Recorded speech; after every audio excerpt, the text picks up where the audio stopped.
1915, and when I was 3 years old, up to the age till I became 3 years old, it was Hungary, and they called it Transylvania, but at that time Transylvania belonged to Hungary. When I was 3 years old, it became Romania. And I lived in Romania from 1918 until 1940. During that period, the Romanians controlled Transylvania. In 1940 till 1945, I became Hungarian again. Hungary took it back, and it became Hungary again. In 1945, Romania took it back. Right now, it's back Romania again. So if I would stay there, I could have changed countries 4 times, but I never moved. I'd still be on the same place. I remember my grandparents, yes. I don't, when I was 3 years old, my father died, and he was the casualty of the First World War. He came home, he was sick, and not long after he died. I remember him very vaguely. I was about 3.5 years old when he died. I remember him just very vaguely. My mother raised 8 children. I had 3 brothers and 4 sisters. I was a child of 8, family of 8. She raised us, and she was only about 34 years old when my father died, but she never remarried because she did not want to have a stepfather for 8 children. So she put up all of these years. She was a very energetic lady. She was able to give us all of the things what we needed, even though we were very poor, but we never knew it. The square, inside the square, there was all the Jewish houses and Jewish stores. Around the periphery, there were living the non-Jews, but it was more or less like a small shtetl, a very active shtetl. They had rabbis, and they had the cantors, and they had all of the machloikas which they used to have. There where I went to school, and there where I was going to Romanian school, and my mother, she brought yeshiva bucher to stay with us, to teach us the Chumash and the Aleph Beis and all the rest of them. By the way, our maid, she used to say Maidiani with us, who was a Romanian Christian girl, but she knew everything about it, so she was teaching us, she was saying with us every morning the prayers, the morning prayers, the Maidiani. We were saying it after her. She knew the prayer. He was wounded, and then they sent him home because he was wounded, and then he got the sickness, and then she died. So my mother, she was considered a widow of war, a war widow. And for that purpose, for that reason, the children, most of the time during Pesach and during Rosh Hashanah, we used to be able to get from the joint distribution, we used to get a pair of shoes, or a new suit, or something. And this is the first time we had heard about joint. We always thought that we got a pair of shoes from a senator from Uncle Joint.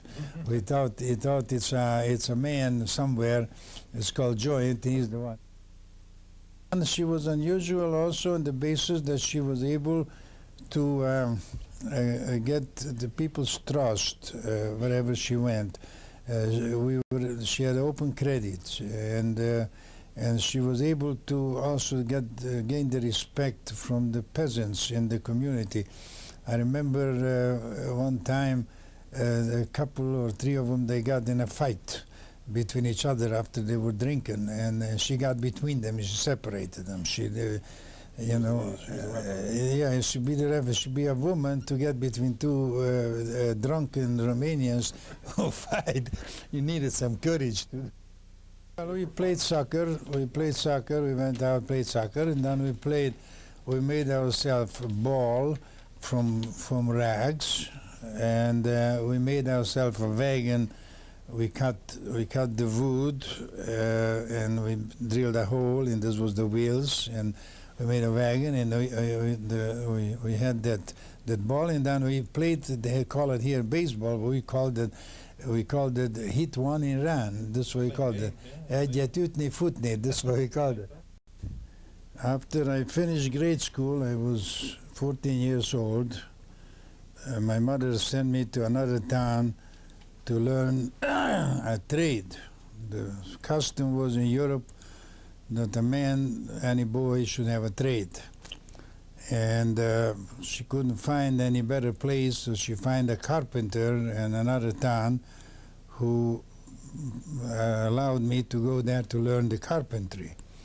So, so I went there, and I had to. The deal was that I live with them, I sleep there, and I eat there, and I work, learn the carpentry, and they don't pay me nothing, and I don't pay nothing them either. So, apprentice, yeah.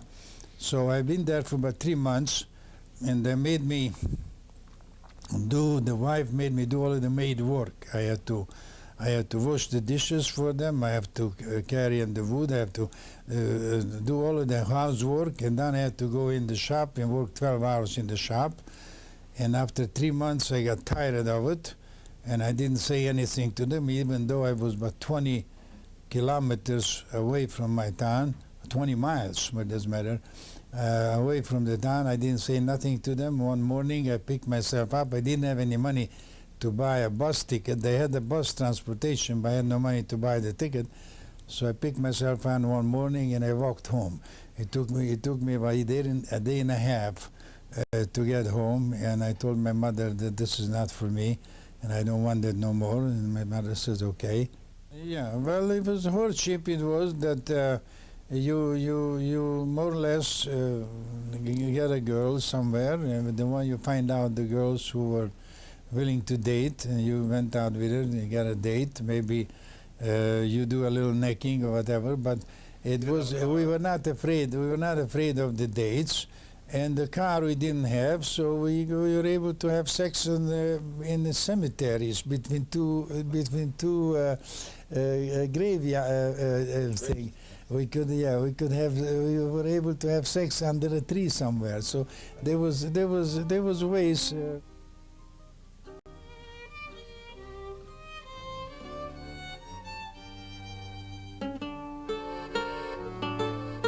My bar mitzvah, it was not a big thing. It wasn't nothing like Sandy's bar mitzvah or Lily's, but it was a bar mitzvah. They served coffee and some herring and some bottle of whiskey, and this was the bar mitzvah, you know. And I read the Haftarah, and that was the bar mitzvah. He did not leave. He left for Zionist reason, but basically he left because he didn't want to go to the military. So he would have to go to the military. This was the year he had to go to the army. What do you mean? He didn't want to go to the army, so he did go. He became a Zionist in the Shomer HaTzair, and their older brothers, they did go through the military then. Well, they more or less, they never served. They were able to get out of it, just like I did. I served only about 60 days in the military at the time. Well, you were able to buy your way out. The main thing that comes to mind is really that anti-Semitism started right with Hitler. They were starting in Romania at the time, right after Hitler came to power in 1935. The students start moving around, going from city to city and burning down synagogues and beating up Jews on the street, you know. But there was isolated cases. And some, like they went to Maramureșiget, the city where Elie Wiesel came from, and when they got in the students, the Jews organized themselves and they beat up the students. They threw them out of town because there were more Jews there as students were, so they were able to do it. So the majority always wins. There was a joke going around among the Hungarian militaries. One soldier told the other that I had a dream last night. So what did you dream? Said, I dreamed that I'm a Jew in Budapest. This was his dream, because the Jews in Budapest, they didn't take him to the army over there, and they lived very well, I see. The Romanian army in 1937. I was there for about 60 days, 2 months. Then I bought my way out. I had a colonel. I sent him every month a check, and he sent me another month of staying home. And this went on for 2 years till my time was up, and then I was finished with it.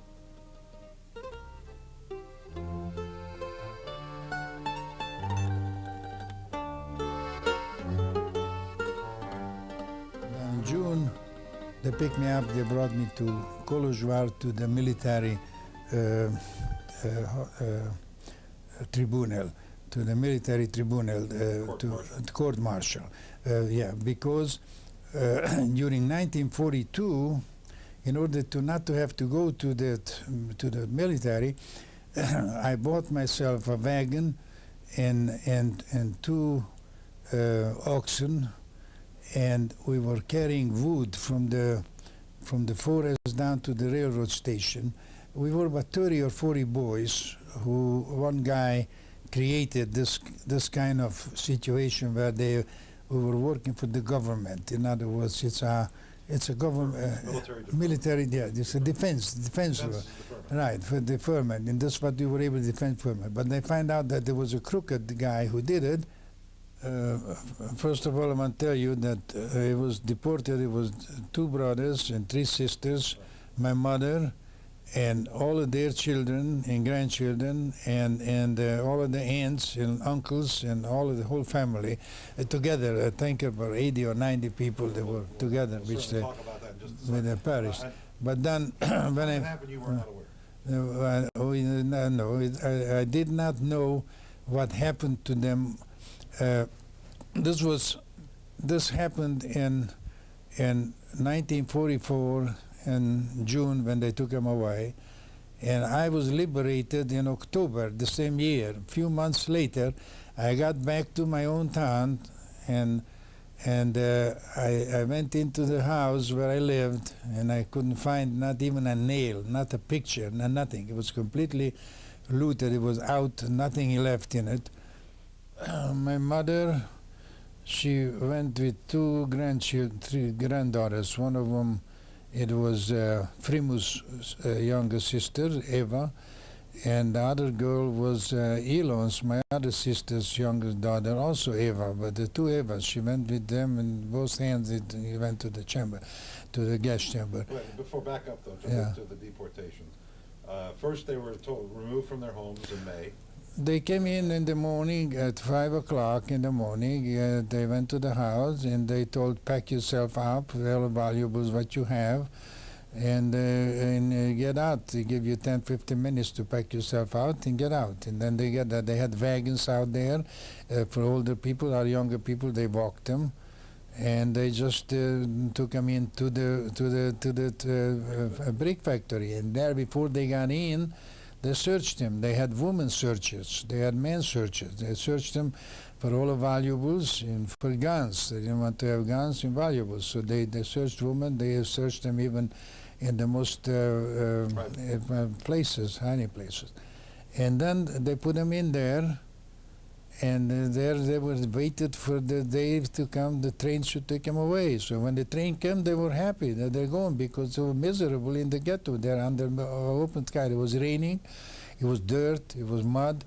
This was the more reason that very few from the transport who went from Nagybánya to Auschwitz, very few of them were selected to live, to work, because by the time they got there, they were so dirty and so abgemutscht from the time they were there, from the train ride, that they looked terrible.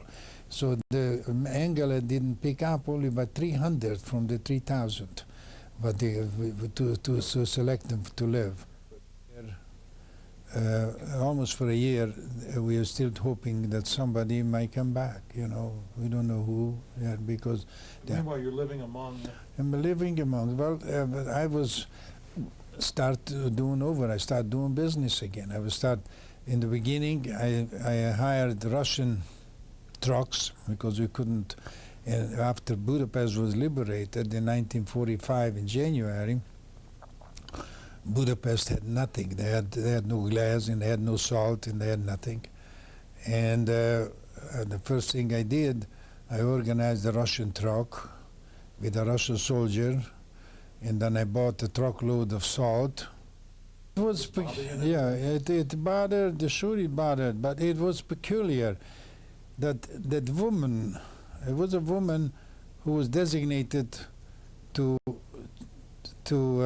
check the woman, to be the searcher, son of a bitch. And she became so friendly with the Jews after we came back, because she was afraid they're going to spill the beans on her, somebody. But we find out that she was doing that, you know. And then she was getting in the ladies must to look for her, and she was rough. And then we caught her one day, we beat her up. We knew about it. And later on, they spilled the beans on her and they locked her up, they put her in jail. This was in the spring of 1945. One day, somebody knocks on the door and opened the door, and I opened the door, and there I could see a good-looking young lady, and she introduced herself. She says, "I'm Blair Gizola, I'm from Budapest." And I said, "What you do?" I said, "Well, they came down here, some friends brought her, and the friends told her there is a Jewish family here, so she came to see Anush, that maybe she could stay here or something."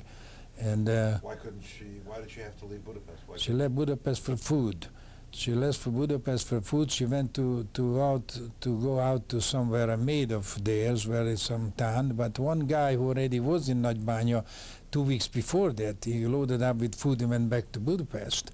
So when he went back, they were on the train, they met, and he told her, he said, "Come with me to Nagybánya, there's plenty of food there. It's a lot of Jewish boys there, it's Jewish family." He said, "There's a lot of food there, come with me." So that's what she came to Nagybánya. How harsh were conditions before she left? I mean, was there widespread starvation in Budapest? In Budapest, widespread starvation. They were eating the horses, the dead horses from the street, what they were eating. There was absolutely no food whatsoever. And they were eating whatever the cadavers were on the street. That's what it was, very bad. So that's why they let her go. She was 16 years old. So they let her go. She got on the train on a top of a coal train, and it was winter. It was still cold, and they came to Nagybánya. Like I said, she knocked on the door. She said, "I'm here." And so we made her. Received her very nicely, my sister, and so far. This was the first Jewish woman I saw all of this time, because I was home since October, and there was no Jewish woman at all. We were only boys. We were about 200 boys already in Nagybánya already, because some of them ran away. Were not Nagybánya, they were from Budapest, but they would stay there. So there was the first Jewish woman I saw. And she was good looking, she was young, and she was nice, you know. And I did too. I bought a house, and then after I went home, I bought a house. I went to business. We started doing export. I created a marmalade factory there in 1946. Everything went good. I made a lot of money. In 1946, I made a ton of money with fruits, and so far we probably made $100,000 or more. I don't know, a lot of money. And then in 1947, the king left. The king, they threw out the king, Romania, and they started the communists taking over. And then it was figured time to go again. Moved to Timisoara, and we lived there for a few months. And then I started a business over there, which had to do to be able to get close to the Hungarian border. The business was that I was buying potatoes from farmers who raised the potatoes close to the Hungarian border. This was similar to what you had been doing in Nagybánya. In Nagybánya, I was doing it with fruit over there, but there I did it with potatoes, because the potato farmers, they lived close to the Hungarian border, and I figured I'd find a way to find somebody to guide me, to get me across the border. And sure enough, around October, we find a farmer who had a piece of land close to the Hungarian border, and for $1,500 a couple, he was taking the people from his house to the border and showing them where the border is, and during the night he could cross the border to Hungary. This was the deal. Before we left his house, we give sleeping pills to Peter, and the other family gives sleeping pills to their kid to make sure that they don't wake up when we get to the border. But sure enough, we were around 2, 3 o'clock in the morning, ready to cross the border, and Peter woke up and started crying. And the other kid was still asleep. And the farmer said, well, if the kid is crying, we cannot go, because the guards were going back and forth. So what should we do? The other family, they decided to leave. So they left, and they crossed the border, and they told us we should wait there till the next night. He'll bring us some more sleeping pills and get the kid to sleep, and then we crossed the border. Sure enough, we crossed the border, fortunately, the following night. We arrive on the other side to go to this house where they told us to go. And sure enough, while we got there, we find 2 more families who were crossed before that. And sure enough, a couple hours later, the border police came, the Hungarian border police. Someone had betrayed you. They're right. The farmer told to the police that they got some refugees coming from Romania and come and get them. So sure enough, there were 2 other couples, and we were 8 of us all together. We were marching, we were going toward the border. We had to go across the city of Chenger. While we were crossing the city, we saw a synagogue and a lot of Jews outside the synagogue. So happened to be, we find out that it was Yom Kippur, during Yom Kippur day. And while the Jews were in the synagogue, it was around noontime, the Jews were outside, it was a nice sunny day, and they were schmoozing around there, and they saw this whole thing going. So they remembered Auschwitz. They remembered that when they took them away to Auschwitz the first time, the same thing had happened. They had Jews put on cars, and the gendarmes were behind them. We forcefully are not going to leave the town. That's what I decided to do. So when we were getting closer to the other end of the town, suddenly I told the driver, who was a Hungarian farmer, to stop, and he stopped. And so I told the woman with the kids to get off the wagon, sit down in the side of the sidewalk, or the road. And then this gendarme said, "What are you doing?" I said, "The kid is sick, and I need a doctor." So I picked up Peter in my hand, and I started pinching him. And the more I pinched him, the louder he cried. And I told the gendarme, I said, "We need a doctor immediately, because the kid is sick and they have the doctor." "We can't go to the doctor. We go to Dr. Romania." "No," I said, "I need a doctor right now." Well, there were 2 guards. One of them decided to stay there, and the other one said, "Okay, let's go to the doctor." And so me and Gizzy, I took Peter in my arm, and we went to look for a doctor. So when we get in the back, find a doctor, we get in the house. I tell the doctor, "Doctor, Peter has pneumonia. And you need to put him to hospital." So the first thing, the doctor was very understanding. He knew what's going on. He was not Jewish though, but he understood. And he told the gendarme that the kid needs to get to the hospital right away. And in the meantime, the Jews from the temple, they went and they called the Matisolka, which it was the headquarters of the border guards. Sure enough, they turned it over to the police. We spent the night at the police headquarters there. The next morning, they made a trial because of border crossing, and they gave us $10 fine, each one of us, and we were free to go to Budapest. So wait a minute, they extradite you, they don't want you in the country, you have to leave the country within 10 days. They give you 10 days. But it doesn't tell you what border to leave. That was the trick to it. See, they didn't tell you that you have to leave to Romania or to Yugoslavia or to Austria. It doesn't say. It said within 10 days you have to leave. Out. Exile. That's right, exile. So they give us 10 days to leave, and they give us the papers. So we got on the train, and we went to Sopron, the Hungarian Austrian border, and we crossed the border legally with a piece of paper. We were thrown out of the country. But when I rented that room, one room with facilities. We were allowed to use the bathroom and the kitchen, and have one room where to sleep. And this was in October in Vienna in 1948. Well, sure enough, but 2 weeks later, I find other people who were doing business there, going around selling chocolate and selling coffee in the city and so forth. So I got myself a little business where I could go out.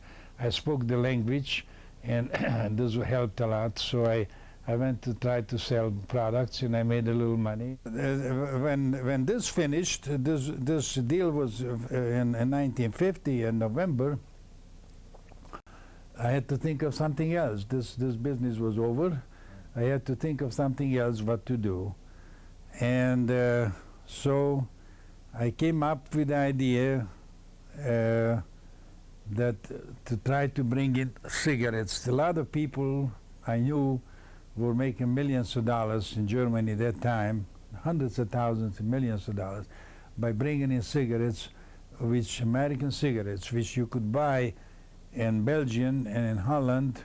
You were able to buy them at that time for about 40 cents a carton, and sell them in Germany for $30 a carton, $3 a pack. We were able to get for cigarettes at the time, and it was a fantastic amount of money. Now, how to bring them in? Now, these guys, they were smuggling in truckloads of cigarettes, and they were hijacking. I mean, there were all kind of things going, but they made a lot of money. And well, they had all the different people, different ways to carry them in luggages and whatever have you. But I wanted big. I wanted to do something which you would be. So I figured out a way, just like I did with the alcohol, to get a station. I figured out a way that if I get myself an airport in Germany, which I could land a plane, which is close to Munich, then I could do some switching to bring in cigarettes by plane. So sure enough, next to Munich, there was a military airport, and there was a colonel there who was a Hungarian Jewish man, and I went out, I talked to him, and I got him to agree to allow me to land the plane. You got him to agree by offering him I offered them, sure, well, I offered them for each load, I offered them, I believe, but $3,000 or $5,000 for each load, each plane load, $5,000. I told him the plan. He liked it. He said, not only do I let you land it, he said, but I get you my AMP, the military police trucks, to unload them and to take them in right to the wholesaler to Munich. So I wouldn't have no outsiders even to come in there and the airport to do anything. During that year, Peter, 1948, 49, 1950, there was in Munich, there was a street called Milchstrasse, where you could buy anything in the world and selling anything. The police didn't have the right to come in there. The police were locked out. Okay. They So were you all. sell them with no stamp? There was absolutely. All of us knows that. All of the Germans came in there, buy everything they wanted. You know, it was like an area where a tax-free area. You know. Okay. So now, what happened? I needed pilots. I needed planes. So I found a couple planes. I found from which they were carrying. They were DC-6s. The one they were carrying troops to Israel, not troops, the military from Czechoslovakia to Israel. They were carrying military equipment during the war, and the war was already over there, and they had planes which I was able to buy for $2,000 a plane. That's what it cost. You had to buy the plane. You I had to couldn't buy lease the or plane. rent. No, you couldn't lease them, rent because, but they were operational planes. So I had to find out the pilots who flew these planes, and I found them. They were in Holland. So I went to Holland. I got the pilots, and the pilots were getting $2,000 for a flight to go in and out. And I got 2 pilots to do it, and I got the planes, and then I got the cigarettes, and I got the colonel. Would have went in 2 months' time. A month's time could made $1 million, $2 million. You know, this was. I know who messed up the plane. You know who messed up the plane? Mao Zedong. Not Mao Zedong. It wasn't Mao Zedong. It was, well, it's Korea. Yeah. Yeah, it was a Mao Zedong. Well, they crossed the parallel there. No, the war started. Yeah. The Korean War. There was Mao Zedong. What was his name? Mao Zedong was supporting North Korea, and they Was crossed, supporting him, they yeah. crossed the 49th parallel and Yeah. started the Korean War. And that's what started. See, that's exactly what happened. So we were supposedly, this was Thursday. Monday we were supposed to go in to give us the permit. We needed a permit from the 4 allied from governments from Russia, Russia, America, French, and Britain. You were flying over all That they could fly over their territory of Germany because they're occupied by all 4 of them. So we needed a permit, which they were normal. The only thing they had to do, occasionally they had to check in somewhere in a plane, but otherwise they were flying all the time, back and forth, there was no problem. So we supposed to get the permit on Monday. The war broke out on Sunday. So not only do they get us a permit, they see the whole war. They were afraid that maybe the Russians are coming to start the Third World War. And not only would not give us a permit, but even for the airliners, they had to check in on every station, every city where they're flying through from one city to the next. They had to check in while they were going, and they were finished.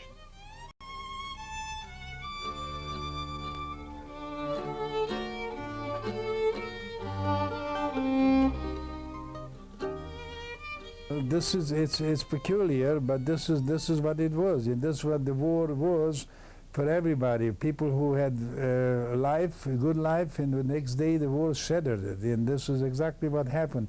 This was the 3rd time what would happen. It happened between the Nazis, and happened with the communists, right. And this would have been the 3rd time it happened. If the thing would have worked out, I probably would have never come to America, you know.